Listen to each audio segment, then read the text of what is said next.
नमस्कार विद्यार्थी मित्रांनो, स्वागत आहे तुमचं गणित शिकूया या यूट्यूब चॅनलमध्ये। विद्यार्थी मित्रांनो, आपण या आधीच्या व्हिडिओमध्ये इयत्ता 8वी यातील याचं विज्ञान सायन्स यातील प्रकरण 3 चॅप्टर 3 फोर्स अँड प्रेशर या अभ्यासाला सुरुवात केलेली आहे।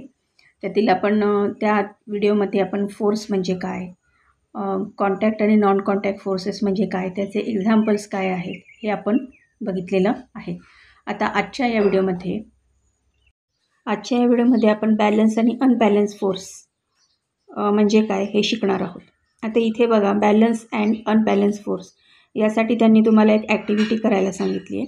एका टेबलवरती त्यांनी एक कार्डबोर्ड घ्यायला सांगितला आहे, तो एका दोरीने बांधायला सांगितलं आहे, जाड दोरीने, आणि त्या दोरीच्या दोन्ही टोकांना त्यांनी तुम्हाला एक वेइंग पॅन बांधायला सांगितले आहेत आणि त्यामध्ये दोन्ही पॅनमध्ये एक सारख्या मापात दोन्ही पॅनमध्ये सारखं माप ठेवायला सांगितलेलं आहे आणि तुम्हाला त्याचं ऑब्झर्वेशन करायला सांगितले। तर तुम्हाला काय दिसतं की ज्या वेळेला त्या पॅनमध्ये सारखी मापं दोन्ही पॅनमध्ये असतील त्यावेळेला तो कार्डबोर्ड किंवा ती दोरी स्थिर राहते, ती कोणत्याही एका बाजूला झुकत नाही।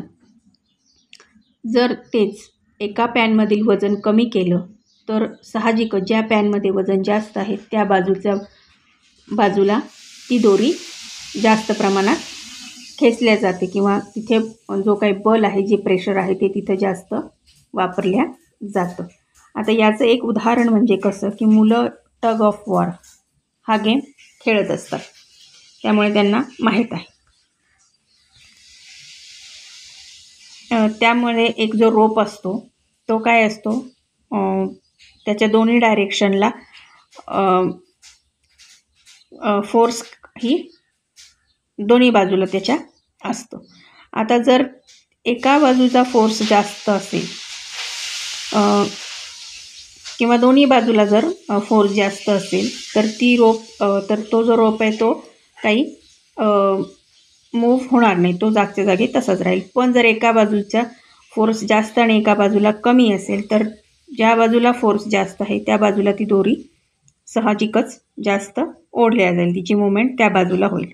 म्हणजे ज्याचा अर्थ काय की सुरुवातीला जे दोन फोर्सेस आहेत ते कसे आहेत, बॅलन्स आहेत, आणि दुसऱ्या बाजूला जेव्हा रोप ओढल्या जातो त्यावेळेलाच तिथे असं आपण म्हणू शकतो की जास्त फोर्स त्या बाजूला वापरल्या गेल्यामुळे तो फोर्स काय झाला, अनबॅलन्स झाला।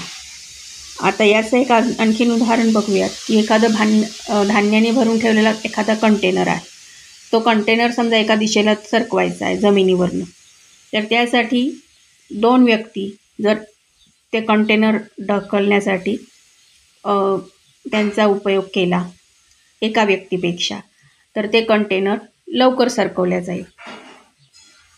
म्हणजे आता ह्यावरनं तुम्ही काय समजलेलं आहात, आपण याच्यावरनं काय समजलो, एक हा पॉईंट आहे की जर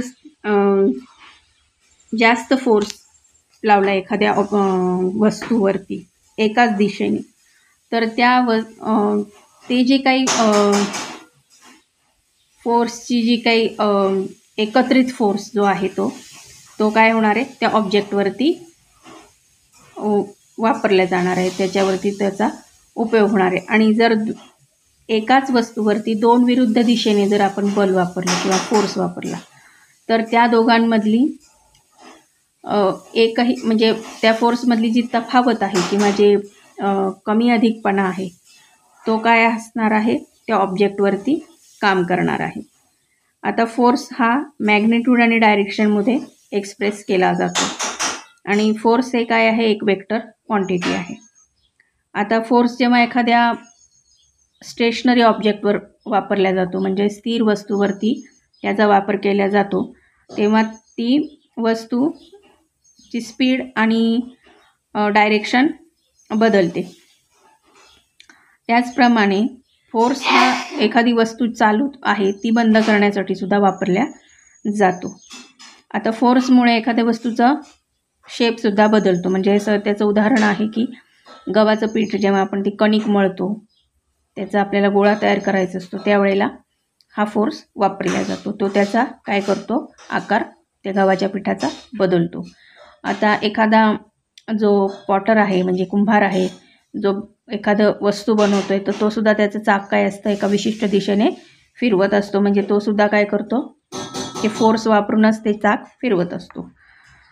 एखादं रबर आहे आणि त्याच्या पॉटला काय करतो, तो आकार देतो.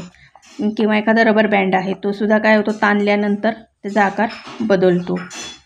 अशी बरीचशी उदाहरणं आपल्याला देता येतील. आता यामध्ये बघा इनर्शिया. इनर्शिया म्हणजे काय आहे की एखादी वस्तू त्याची जी गती आहे ती जेव्हा बदलते बल दिल्यामुळे, फोर्समुळे, तर त्याला काय म्हणतात, इनर्शिया. पण जर ती वस्तू फोर्स त्या वस्तूवरती नाही आहे, तर ती वस्तू काय असणार आहे, ती त्याच्या आहे त्या स्थितीमध्ये तशीच राहणार आहे. तर ह्या स्थितीला काय म्हणत असतात, इनर्शिया असे म्हणतात. म्हणजेच त्याची व्याख्या काय आहे, the tendency of an object to remain in its existing state is called its inertia. आता याची इथे खाली 2 उदाहरणं त्यांनी दिलेली आहेत, ॲक्टिव्हिटी 1 आणि ॲक्टिव्हिटी 2. तर याचा अभ्यास तुम्ही करा. हे पुन्हा एकदा तुम्ही वाचून घ्या. मला अशी आशा आहे तुम्हाला एक्सप्लेन केलेलं लक्षात आलेलं असेल. तर आजच्या व्हिडिओमध्ये आपण इथेच थांबूयात. भेटूयात पुन्हा पुढच्या व्हिडिओमध्ये प्रेशर या घटकासहित. तोपर्यंत नमस्कार, धन्यवाद.